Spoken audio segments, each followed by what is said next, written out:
Welcome back to Spiritually Connected with Tanya Lee. I'm your host, Tanya Lee. We have a very special guest on today, and I'm very proud to call her my colleague.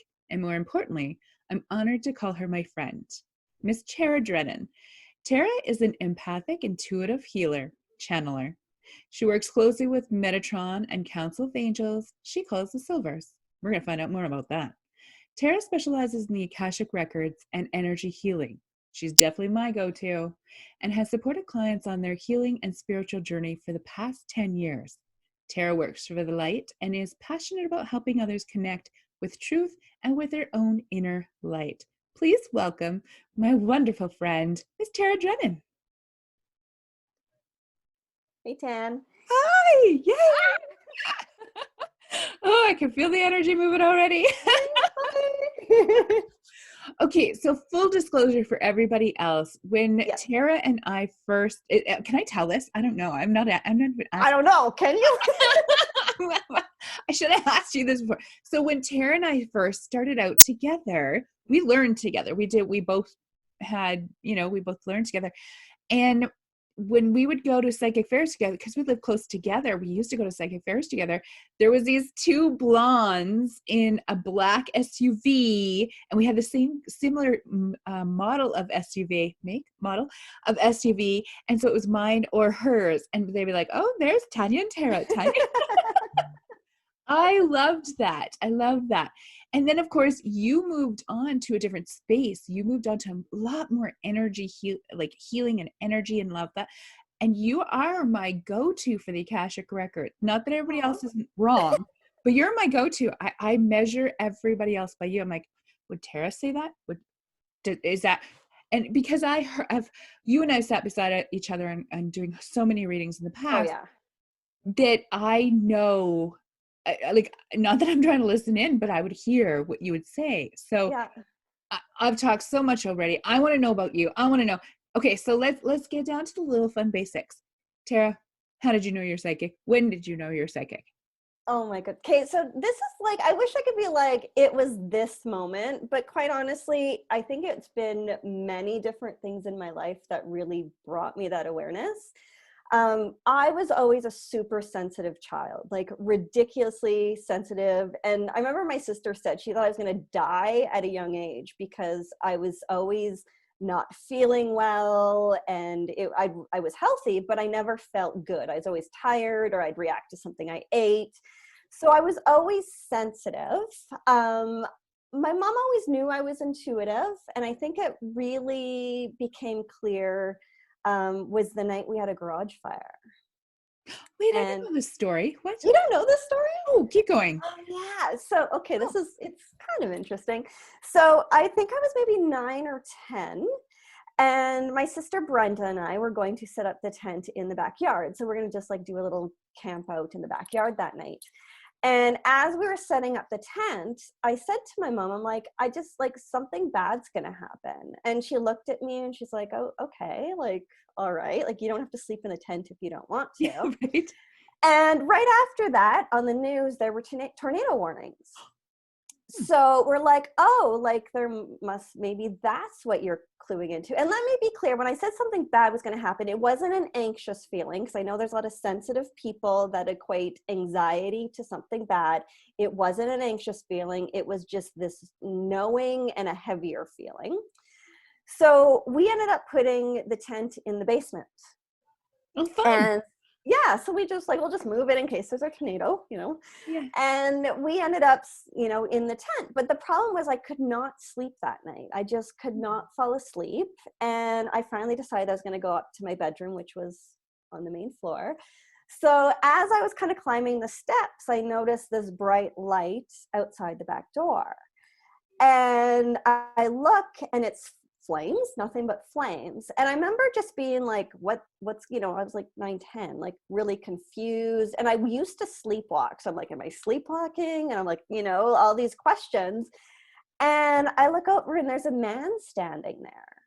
And I wasn't scared, but it was just this man standing there in our back entry. And I remember I remember he spoke to me telepathically. Like, now looking back, I'm like, no wonder I thought I was dreaming, because it wasn't like he spoke to me like using his voice. And he said to go wake up my sister. So I was like, okay. So I went down and woke up Brenda, and she got up and just ran. And then I went and waked up my other sisters who had bedrooms in the basement. And when we came up the stairs, my mom was standing there. And she's like, hey, everyone out. And so we all got out. And anyways, there was an arsonist. They started our garage on fire. So if we hadn't, if we had slept in the tent in the backyard, I don't know what would have happened. Yeah. But the interesting part was the timing of everything, because my mom thought my sister Brenda, who I woke up initially, was the one who woke her up. But Brenda was never by my mom's bed. Like, she thought she saw Brenda's nightgown by her bed, but Brenda was never in her room. Brenda literally just ran out of the house to a neighbor's. So we later found out that we think it was a street light that my mom saw, like a flash of light, but she saw something by her bed that also got her up. So the timing of it was pretty interesting. So I predicted something was up, but I didn't know what it was. So it at that point was really kind of started opening up, like, hey, maybe I am intuitive, not just sensitive. And I think really when I really finally was like, okay, I must be psychic, was after, as you know, after my sister passed, Brenda, who I spoke of previously. That's when I really started opening up and really kind of recognizing that there's something going on here, and I'm picking up other things. So that's my long short answer of it. I had no idea. And an arsonist too. Good Yeah. Lord. Oh my gosh. Yeah. Oh my gosh. Yeah. And so for those of you that are curious, it's not a common thing to have. Like, we don't just run around with arsonists around. So where did you grow up, Tara? I grew up in Camrose, which does not have a lot of arsonists. Oh. Interesting enough, he was actually caught within, I think, 2 weeks, because he came back and set fire to I think it was a shed or a lean-to down the street. So he was a young offender that had a history of setting fire. Got it. Yeah. And so, I mean, Camrose, for those of you who don't know, and I went to university there. So Camrose I didn't know that. Yeah. Camrose is a little small, I don't think it's a city. It is a city. It is a city. Okay, correct me Yeah. if I'm wrong. A city, a small college, university city in Alberta, Canada. And so it's not like you'd expect, it's not like LA or Toronto or Edmonton or Calgary where, 10 million people, where you would expect an artisanist to be. It's, a little bedroom kind of community, so to speak. And it's and lots of elderly retired people, not where you expect to have arsonists. No, lovely. Yeah. God, yeah, I didn't know that. And you and I have known a lot about each other. Yeah, that's cool. I love that. I want to know, I think that's a cool story. Cool. I think that's going to stick in my head for a while. Not the arsonist part, but about you. I didn't know that. I did know about the passing of your sister. And I hadn't met you yet. And I know that shaped you and how you were. And you and I were on TV together, actually. We were, yeah. couple times. And it's really funny. I look back at some of those pictures or some of the stuff, and you and I sat together. Even I know, all the time. We didn't even know each other. We didn't. And I think it's so cool. It's just, we are just really drawn to each other. And so we started our journeys. I mean, it's over almost a decade and a half ago now, but we started journeys really close together and grew together, and we did the same trainings and stuff like that. So I love that part. What would you recommend to somebody else that, aren't sure or hasn't had the fire experience you had? What would you recommend how they would start out? I think it's different for everyone. I think whatever you're drawn to, quite honestly, I was actually thinking about this earlier, and I know when I really started my spiritual path, which I didn't realize was actually a spiritual path, by the way, which was years and years ago, was I was just trying to heal. And I think healing is kind of a big doorway that opens up spirituality. Would you agree? 100%. Yeah. So, and I realized during that time, I was suddenly drawn to crystals and essential oils. And it was really, when I look back now, I was looking for a healing frequency. Yeah. So I think it's really like whatever you're drawn to, or whatever excites you or passionate about, what, blows your hair back, or whatever seems interesting, I would say go towards that. For myself, meditation was huge. Having a lot of anxiety, being an empath, it was a hard time for me. And it took me into my mid 30s to really realize how strong of an empath I am. And if you don't know what empath is, it's basically you feel other people, you feel energy. That for the longest time, I thought I was just a really moody person. I thought I was like ridiculously moody, but then I realized that's not me. That's the people coming in and out of my environment that I'm picking up on and absorbing their energy. So when I started meditating, it one, helped me really connect with myself. It helped me kind of clear my mind and help me really listen to that quiet inner voice and really get clear on my own energy and just be at peace. So for me, meditation is huge. With that is just keeping your energy field clear. So, keeping your house clean, smudging your home, things like that. When you're in a higher frequency and things are clear, it's much easier to connect. I agree with that 100%. I love that you said that. So before we hopped on, we played a little bit of catch up here, and Yeah.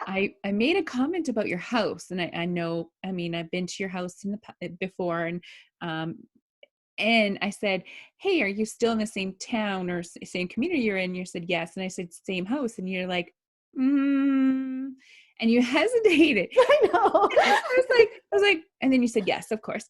And I was like, well, what was that about? And you talked about, refresh paint, refresh this, refresh everything. It feels like a new house. So Yeah, I'd love for you to talk about that more, because it's true. When it is like a new house. It is like it is. refreshing. Yeah.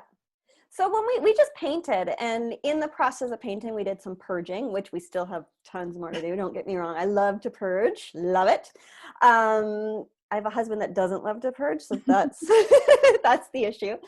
But I found that when I put things back together, I, in a sense, left things, put things away. And which we didn't talk about, Tanya, but I'll talk about now, is I did change my office around. And one of the things is I have a little altar that, I would What? look at while I would do readings, that would sit across from me. That's my plain view.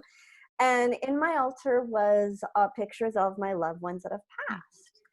And I found, and if you come to my house, you'll notice there's no pictures of people. Like, I'm kind of weird. I don't have pictures of people.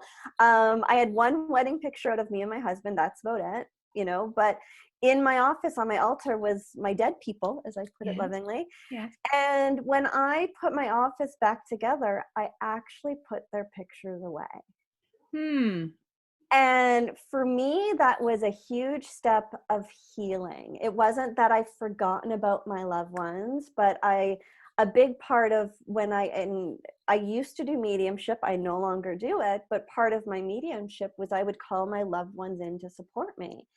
And I actually found that process was getting in my way of healing, that it was actually keeping me in grief, because I'd look and see a picture of my mom or my sister and just sit there and miss them in the physical form. So, I mean, I'm not saying put pictures of your loved ones away if that brings you joy, but I actually found it was doing the opposite for me. So I lovingly put them in my little trunk and said, like, you're still with me. I just don't necessarily need to look at you and be reminded that you're not physically here anymore. So that was huge for me. And even just kind of doing that and switching up my altar and making my altar really high vibration and inspiring really changed how I feel about being in my office and just even connecting. It's not so much about connecting with them. Now I'm connecting with, in a sense, source, higher vibration. And it's not that they're not a part of that. It's just I'm not really focused on their physical presence being gone.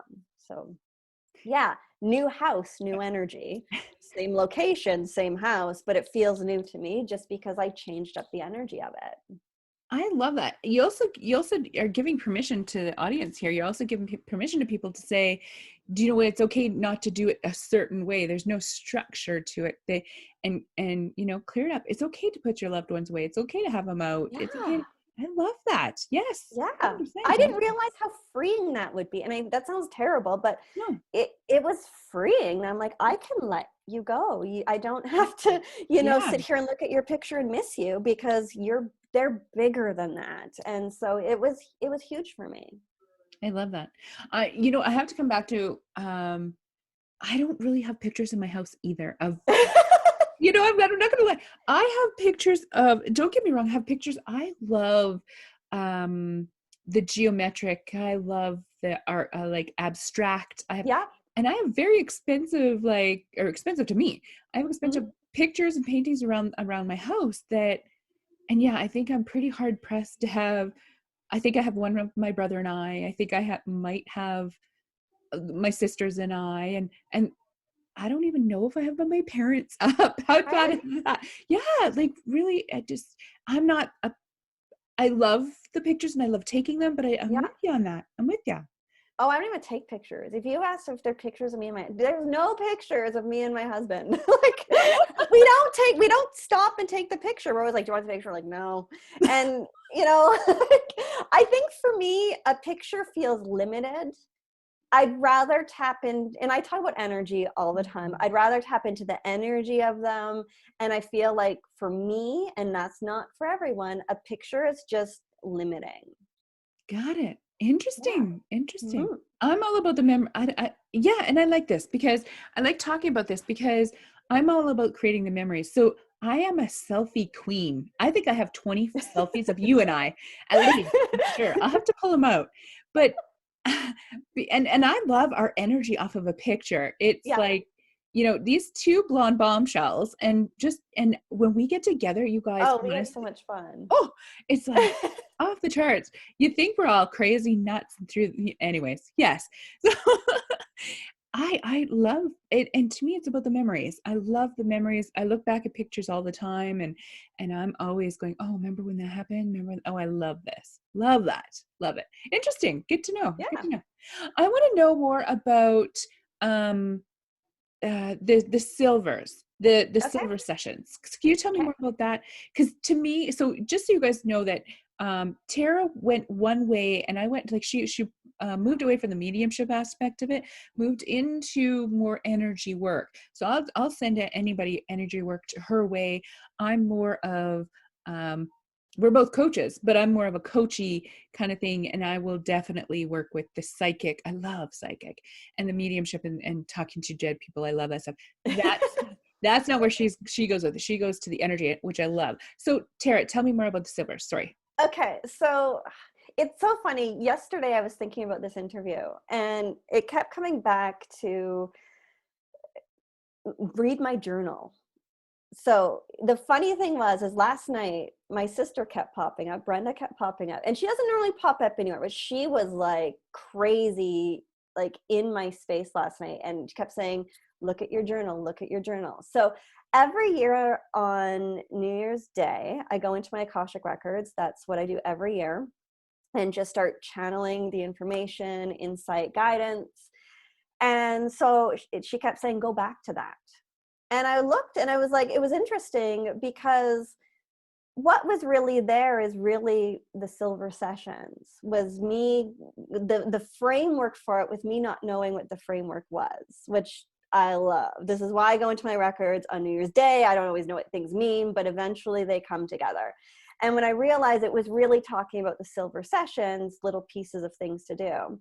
The other thing that came up was in the last little thing I wrote on my New Year's Day channeling was, don't be afraid to sound ridiculous.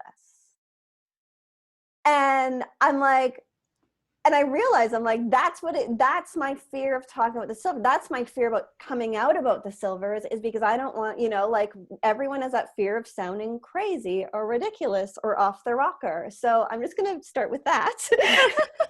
They've kind of been in this energy session has been in the making for well over a year, even before the new year. It was starting to, the seeds were planted, but weren't quite there. So basically I work with a council of angels. I guess that's what I like to call them, is angels, because that's the best way I can, they could for all, be called aliens, but all angels could be called aliens. Let's just call it what it is. But they presented themselves to me one night. I actually got up to go pee. It's funny how intuitive I am after I pee, right, Tanya? Yep. I got up in the night to go pee, and I came back to bed, and suddenly I just saw lights everywhere. Just lights in the room. And I was like, what? Like, am I losing my mind? My husband's sleeping next to me.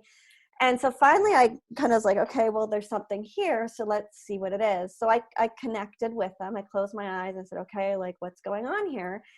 And there was this group of, as I like to call them, angelic beings. They're very androgynous. They presented almost silver, like reflecting like a mirror. So it was like you couldn't really tell them apart, but they were, that's why I call them the Silvers, because that's the best way I can describe them, or it just seemed appropriate to call them the Silvers. And they just started connecting with me, and their energy felt so loving and amazing. And I just knew that they were so full of love and from source. And I kind of call them my own Abraham, if you follow Abraham Hicks, because they have taught me so much. And so since I've connected with them, I often connect with them in my Akashic records or outside, just depending. I just have to kind of literally call them in. But the silver sessions is basically using all the tools in my toolbox. So the sessions are essentially, we open up your records, your Akashic records, we bring in Metatron, we bring in the Silvers. And what we do is we run energy not only through your, I'm going to say your energy bodies, your physical, mental, emotional, energetic bodies, we're also running energy through your Akashic records. So if we're running energy through your Akashic records, it's like we're debugging the system. And really what we're doing is we're working on 3D programs. So we're working on fear of persecution, as most psychics, intuitives know. You're literally scared you're going to die coming forward. Fears of speaking and being heard, lack and limitation, patriarchy. So we're really addressing 3D programs as we're running the energy.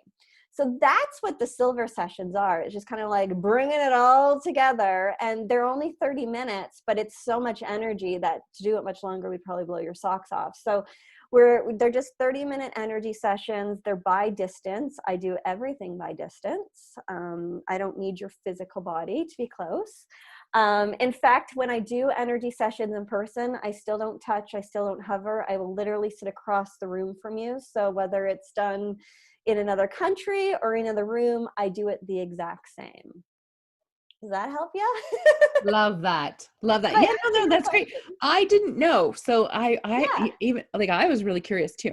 So can we back up one sec? And I love hearing about this. Can we talk about the Akashic records? Because like I said, you're my go-to for it. But can you explain to people what that is, who that is, where that is, what's the case maybe for somebody that really doesn't know? Okay, so it's funny because when I first stumbled, I didn't want to do Akashic records, nor did I ever want to do energy healing. Ironic, don't you think, that the very things I didn't want to do, I'm doing and loving it. The Akashic records, how I look at it, and I found this made it way less woo-woo. So I look at the Akashic records as being like this huge supercomputer that basically has all the information of your soul. So past lives, past this lifetime, present, and possibilities for the future. So basically is like a recording of everything you've ever done and all the possibilities for the future. So I look at one that we're just one big computer hooked up to this supercomputer, and everything in our existence and experiencing is basically we're running different programs. So for me, the Akashic Records is accessing the supercomputer and tapping into the different programs that are there. That sounds good to me. I mean, if you look at it, it's an energy, it's consciousness. For me, when I connect, I'm not necessarily going into a library and reading a book. It's in a sense, the lords of the Akashic Records, they're like the librarian. They determine what information we get to access. So just because someone or you are in your records doesn't mean you get to, it's not a free for all, because we can have information that can harm us. We can have information that can get in our way of our path. We can get consumed with information that won't help us. So the Lords really determine what information we can access. So the way I've really started to look at even how I do readings is, okay, if I'm working with the Lords and the Lords pass the information to your guides and to my guides, I'm like, okay, if this is how it goes, what if we start using the Akashic records to just doing an upgrade? And so now I'm almost looking at, in a sense, as when I'm in your records, let's start reprogramming this shit. I'm going to swear. I hope that's okay. Bring it. It's our own show. We can do whatever we want. I wasn't going to swear today, but I'm actually started with working with the Silvers and bringing them into the records. We're starting to just even bring in new programming and addressing what's already there. And the Lords are letting us do it. So, hey, it's happening. Bring it on. Bring it on. So I think the one thing is to know is, even with the records, sometimes I think it's kind of like the magic 8 ball, where you can ask a question about something and I'll be like, not at this time, but you can ask later. So there's times I'll be like, that's not important, or if we start going there, we're getting away from what we really need to know right now, but it doesn't mean you can't ask later. So it's more, for me, the way I look at the records, the way I like to approach the records is not so much a psychic reading where we're predicting the future. It's more like, let's look at the present moment.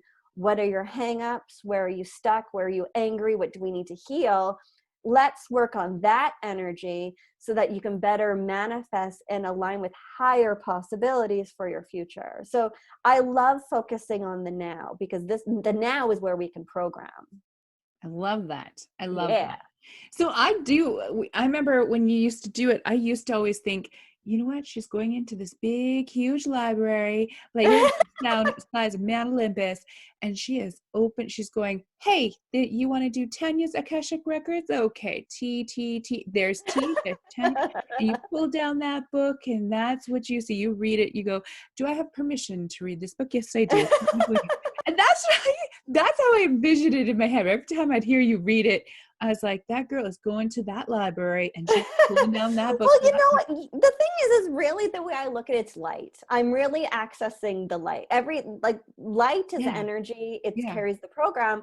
So really, I'm just bringing, it's kind of like I get chunks of information. I might start hearing things. I might start talking and something comes out and I'm like, I don't know where this is going, but I'm just going to speak. So I really never know how the information is going to come through.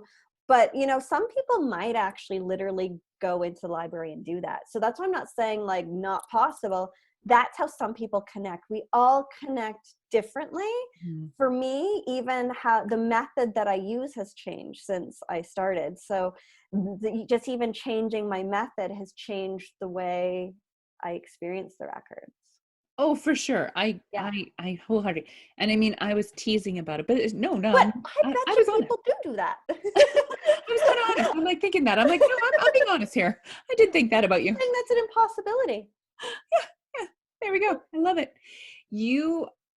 What I love about you, Tara, is that you truly honor the craft. Mad respect for it. Right. And I think that if there's something I can say about truly, I only want really authentic people on here, and you're it. You are authentic. You. Yeah, you're very welcome. Authenticity to the bone, and I think that's why I love it. I mean, and guys and gals, she swears like a trucker. I do, yep. And I love it because she's real. That's my passion coming through.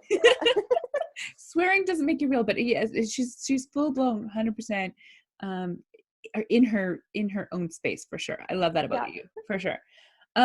Okay, so I want to come back quickly to, I'm going to digress just a little bit.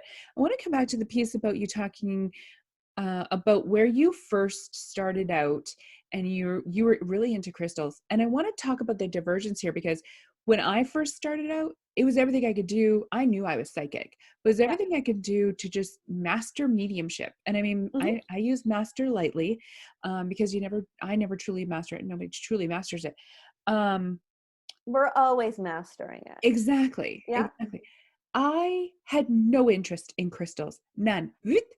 I thought everybody, and I'm going to say this in the nicest way, I thought everybody did crystals is not crazy, but then you brought it on. You're like, Tanya, no, stay open to crystals. And I'm going, Tara, we gotta have to agree to disagree on this. And I loved it because you kept me open to it. And now I have crystals everywhere. I'm a crystal queen, let me tell Yes. you. Yeah, it's so funny. My mom used to, I get it, because my mom didn't collect crystals, but she used to collect rocks wherever she'd go. And I'd be like, my mom brings home rocks, And I'm like, oh my God, I'm my mother. The way I look at crystals are a frequency. Yes. And that's something actually that the Silvers and the records has taught me. I can't even tell you in the last month, around just understanding energy and frequency in a whole new way. And so if we recognize that a crystal is one, it's consciousness, but it also carries a frequency, we can tap into that crystal and receive that energy and receive information. So for me, they're like little souls in these little beautiful rocks. So yeah, no, love and respect the crystal. Yes, and I do now for all the youth. I don't want nobody sending me a message saying, I'm anti-crystal kind of thing, because I'm not. I had, like, I think with everything, I just want to say I had to know when I was ready. Yeah. For that moment. My focus was very singular, and it was master mediumship. Mm-hmm. And to me, that was my path of, and because I had just had two people pass away, so I really It was wanted. important to you. Yeah. It was, yeah, it was main focus. And so it wasn't until years later. Now I have crystal grids everywhere. It's in my subscription box. Every single Right? subscription box has a crystal grid, and it's my soul, it's my essence. I went to Sedona, and I know you love Sedona I too. love Sedona. Love Sedona. I went to Sedona, and that was actually probably one of my first experiences where I bought $100 worth of rocks. Good for you. Best $100 investment ever. They're friends, man. Exactly. I love it. I'm also, and I have evolved more, and I want to talk about how that works for other people too. And I'm curious to know about yours. Did you go from crystals to something else and still embody the crystals, but something else, and then know you're ready for something else, and then knowing you're ready for something else? That's a solid question. So I think I started with crystals, and again, not huge. Mm-hmm. And then I think I started with like a fairy deck. Okay, good. I Yeah. had a fairy deck because I started going to psychics. I was actually going through a difficult, I was going through healing. Mm-hmm. So I bought the crystals, and then I went to a couple psychics. And it was interesting because the thing that I loved about the psychics was it was like finally someone saw how sensitive I was. Yes. And not a negative term. And that to me changed everything, because it was like, you're a stranger and you get me. And like, no one has ever got me. Yes. And the sensitivity thing, it seems to be a burden, not only for myself, but everybody in my world. And I didn't know how to manage being so sensitive, and neither did they. So even just having that psychic see me for just who I am, and it not being an issue, was amazing. That was life-changing in of itself. So it started with, I think, the fairy deck. And then from there, I was coaching. Yeah. And I found coaching opened me up as well, because I would just, talk to my clients, and they'd be like, how do you know that? I'm like, well, didn't you tell me? They're like, I've never told you. I'm like, well, and then I'm like, how do I know this? So like, I must be intuitive. So I think it was kind of that. It was the coaching kind of helped me hone in, and just the idea of being psychic a little bit more and receiving messages. And then I think it was like the mediumship was really, jumping into the mediumship for me was what really opened me up. I mean, let's be honest, I didn't want to do Akashic records. I didn't. It bombarded me. So I was finally like, fine, frick, I'll try it. I'll try you out. And even after I learned, I was like, I don't want to do this. But my business stopped. Like, nobody wanted readings anymore. So I went into my Akashic records because I was bored. And then suddenly people were calling me on the days I went to my records. I was like, well, there's something onto this. So it's funny that I resisted the very things that I love so much. now. But I think sometimes we're scared of being powerful, right? And for me, it opened big doors for me and changed the way I look at everything. It's so I think it's kind of common for us to resist the magic, really. Resist the crystals, resist the Yeah, look at you. Crystals, rocks. Now you're like, ah. So, and I think it is about evolution. And I love you talk about coaching because it's my jam. I love it. It is your jam. It's Coach back, 10. right? It's back and forth. Like it's to me, I play the two hand in hand. Yeah, you can't not, because Yeah. it's you. Yeah. For me, it's always like, these are just tools, and the information's coming through us, the ideas are coming through us. So anything that we use is just either a label or a tool. 100%. I love that. Good. Awesome. Woo-hoo-hoo. Okay. So now, do you still do Oracle tarot cards? What do you do now? You know what? I do actually. So the cards, all I do, this is the only time I do it. Each month, I will do just a little spread for kind of the month ahead. It's not predicting, it's guidance and insight. Does that make sense? I always want to be very clear on that, because we create, and I don't want to be like, this is what's going to happen to you. But what I'm doing is essentially bringing in the awareness so you can support yourself for that month, just kind of back of the mind. And then I also pull Metatronia cards, which carry a frequency. So in these readings, it's basically some insight, which Ascended Master you can connect to that month, and then some energy as well from the Metatronia cards. So that's the only time I really use cards, what is in these monthly readings. I primarily do Akashic records and energy. So really not a lot of cards. And They're I still love that. fun though. I will pull them for myself every day.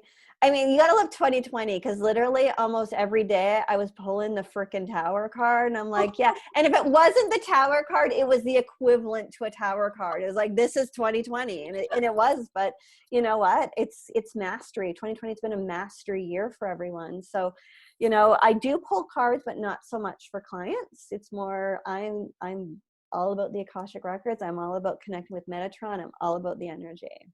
Love that. Love that. And it hones things in for you and for It others. is. Yeah. And I think that's really important, because if you think about when you first met me with where I am now, it's like every year almost I'm recreating myself, because I'm getting more clear on where my strengths, where my passions are. And I think it's really important for people to hear that it's okay to let go of something. Yes. It's okay to stop. Even if people still want you to do that thing, you don't have to do it. I don't do mediumship anymore. I don't want to do mediumship before. I enjoyed it. I loved it, but that's not where I was going to stay. And I knew that. And it actually mediumship became painful for me. And I think people need to hear that. It became painful for me because I wasn't, in a sense, agreeing to stop doing it, because I felt like I still had to. Yes. I love that. And I love that you say that. It created so much pain for me.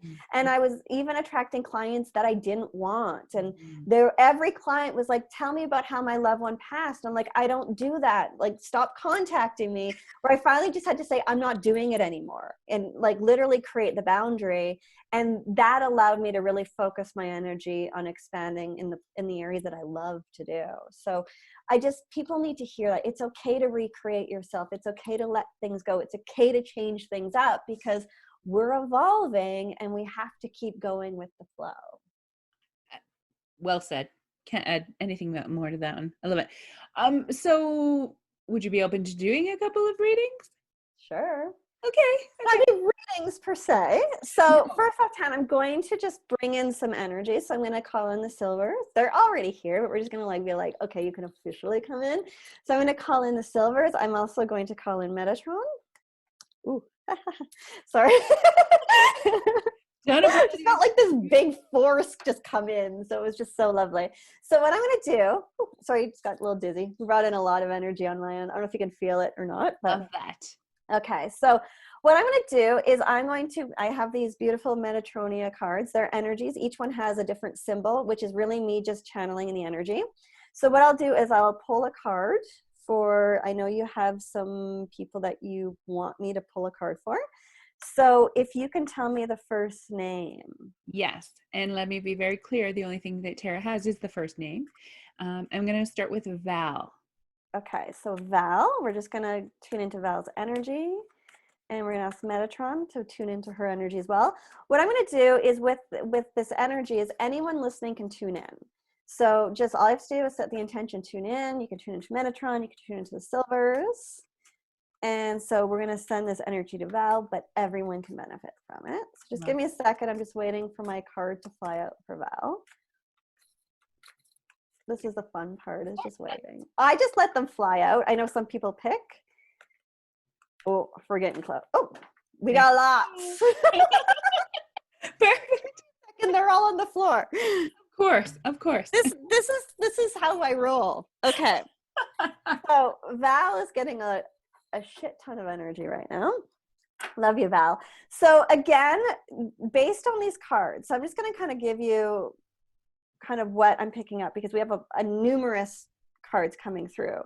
But what's really coming up is it's showing that she's transitioning. She's making a big transition. I'm going to actually cry as I tune into that. I feel like that's like deep truth. That's what I know. I've hit deep truth. But what I'm getting is she's not fully trusting. She's not fully trusting the transition. It's almost like she's not even like honoring just how talented and lovely she is. And she's not fully trusting. The other thing that's coming up is her aura. So we're going to clear some of her aura right now, because what's coming up is because she's been so open, she's brought in a whole lot more energy. And it's just kind of showing, it's like, oh, this is interesting, that she needs to ask for more help. Yes. Does that make sense? Yes, She needs to ask for more help, and she needs to trust what's coming. She's not fully trusting what's coming through. Mm-hmm.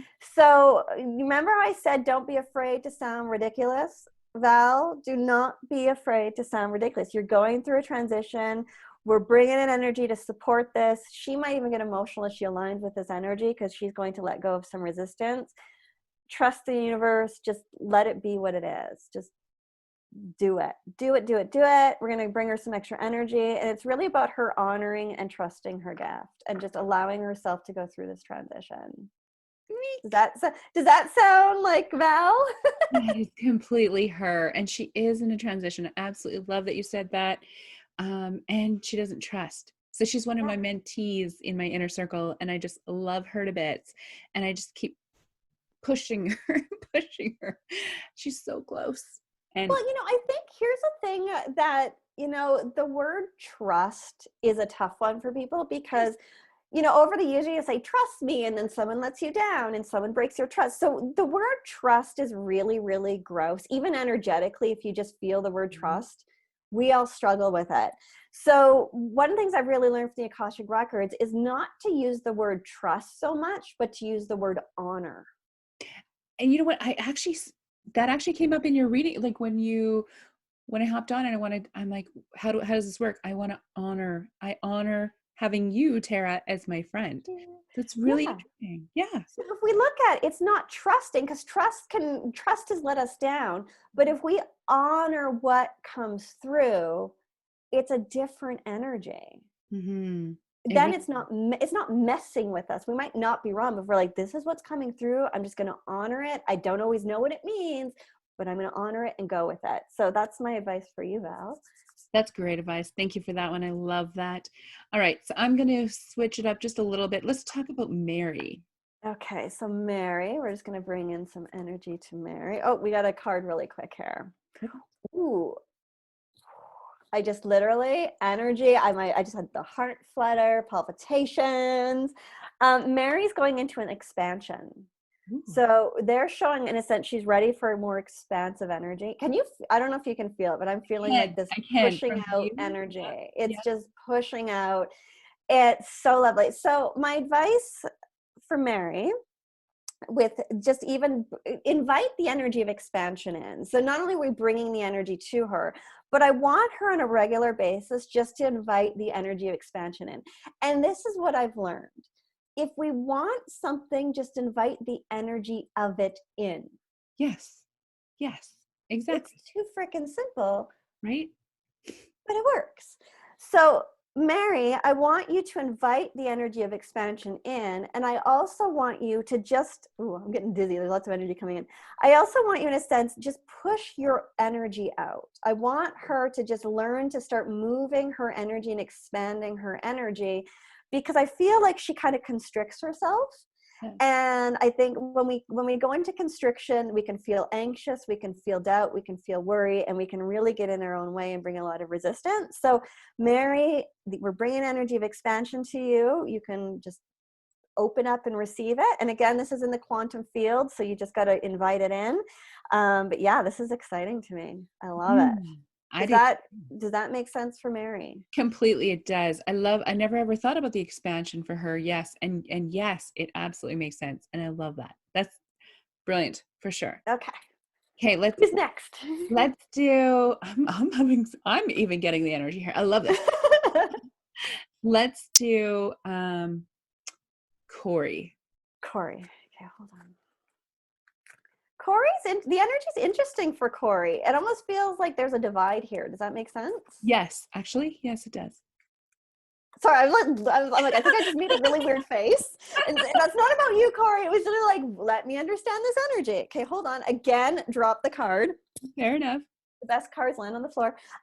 Honor again. So this must be a theme for anyone who's listening, is to honor what comes through, honor the energy, honor the inkling. The one thing that's actually coming up for me, and I think this relates to Corey, but I think it relates to a lot of people who are, say, doing readings, is not only honor the information, but also honor if there's someone you don't want to work with. Yes. Thank you. I actually brought that, you know what, that actually made me really emotional. So I think there's a lot of truth in that maybe Corey is working with someone, or there's someone who wants to work with Corey and it's just not a good fit. And I think and I've learned this over and over again, if there's a lot of resistance or there's just this inkling that something's not right, it's okay to say, no, I don't think I'm the one for you. It'll turn out a lot better than if you continue to try and push through, because that's when things get painful and ugly. And I've learned that the hard way. So, I think it's just honor what comes through. And if there's someone or something that you're trying to do that just isn't working or doesn't feel right, honor that. I love that. I think that's going to be, especially the two divide thing for him. I think that's going to be super important. And he has a big heart, so he wants to work with everybody. And You're right, not everybody has perfect fit. So yes, 100%. Ooh. There's this misconception that, in a sense that, and I think it's almost like with healers, intuitives, that we should be available to everyone. And no. No. And you can say no, and you can have boundaries, and sometimes saying no is the most loving thing you can say to someone. And sometimes you have to be the bad guy in someone's story, that I'm not the one to help you.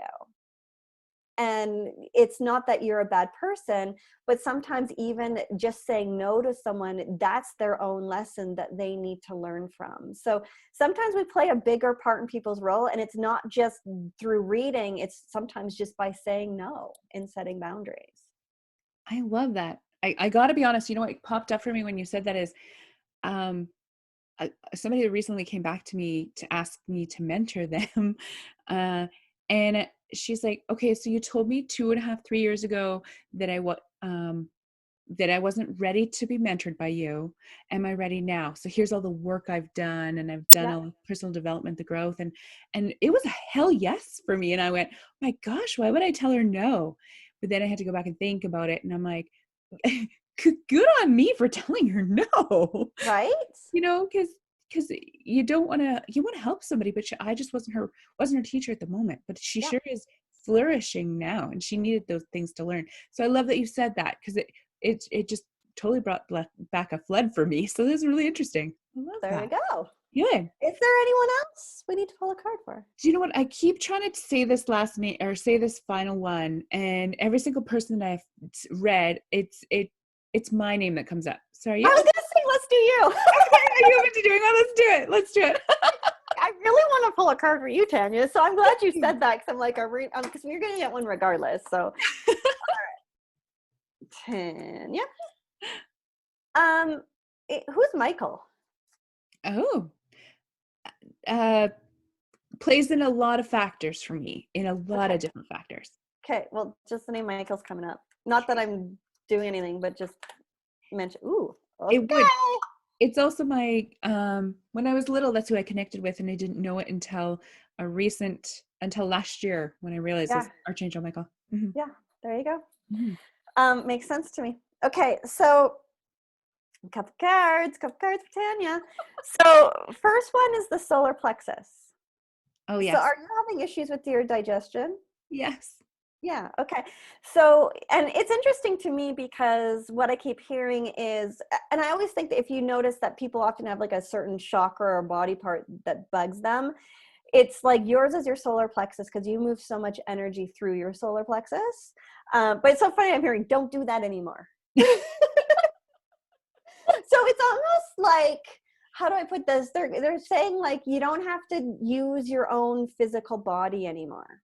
Which I do. So yeah, so they're just kind of saying like, start bringing in your own energy, like not your energy, but you can bring in Michael's energy. There we go.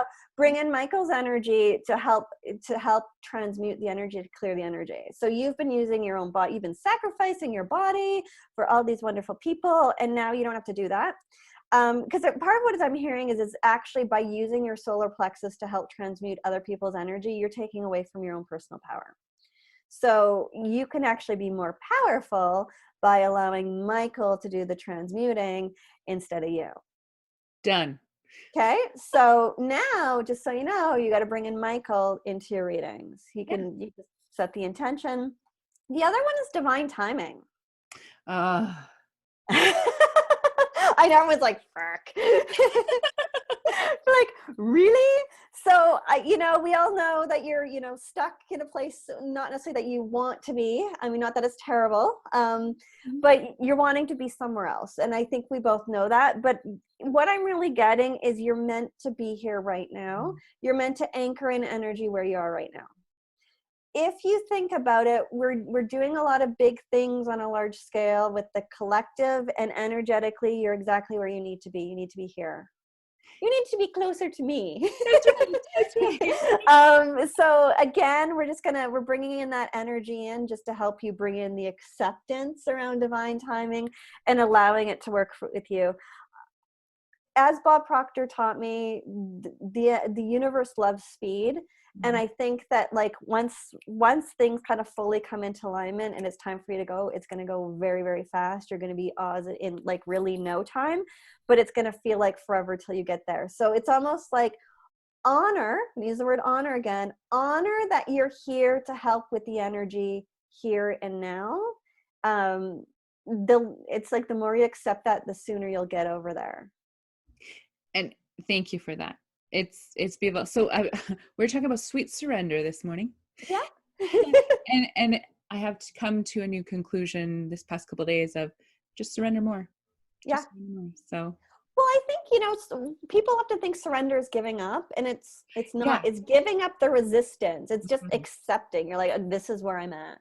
Yes. I'm just here, and I don't have to like it. I don't have to love it. I'm just going to be okay with it and allow it to be what it is. And that acceptance, surrender is the shift. I talk about energy. It's a shifting energy. Love that. You got it. You're so sweet. Thank you so much for doing that. I don't usually, so it's very rare that somebody will read me because I'm all about everybody else. And so I had the feeling, I'm like, I kept saying my name, and I'm like, oh, no. Well, I was going to read you regardless. So you're picking up on my intentions, girl. I wanted to. So yeah, I love it. Thank you. Thank you. I appreciate that. All right, Missy. So how can people find you? How do they get a hold of you? What does this look like? Social, website, all of it. So my website is taradrennan.com. Super easy. 3 N's in Drennan. Also find my Facebook page. I have a personal page and I have a Facebook page. So find my public page, not my personal page. You can find me on there. I'm on Instagram, Tara_Drennan. Although I'm kind of useless on Instagram these days, I need to pick up my Instagram game. That's how they can find me. Okay, Really so easy. Tara Drennan, Tara, Tara Drennan, Drennan. And Thank you. thank you so much for being on. I love having you. So in a month from now, when I'm in Oz, cross your Yes. fingers or thereabouts. We Whatever. don't need to cross fingers. We're just letting it be. We're letting it happen. That's right. We're sweet surrendered, and allowing to be. So would you be open to coming back on the show? Because I love having you. I want to have you as a regular because I love you. I'd love to. Okay. We're gonna hook that up. We're totally gonna hook that up. And I feel like I want to do some other work with you. So let's figure out what that looks like and let's put something together. Does that sound good? That sounds like fun. Stay tuned, folks. All right. Thank you so much, Tara, and I will talk to you soon.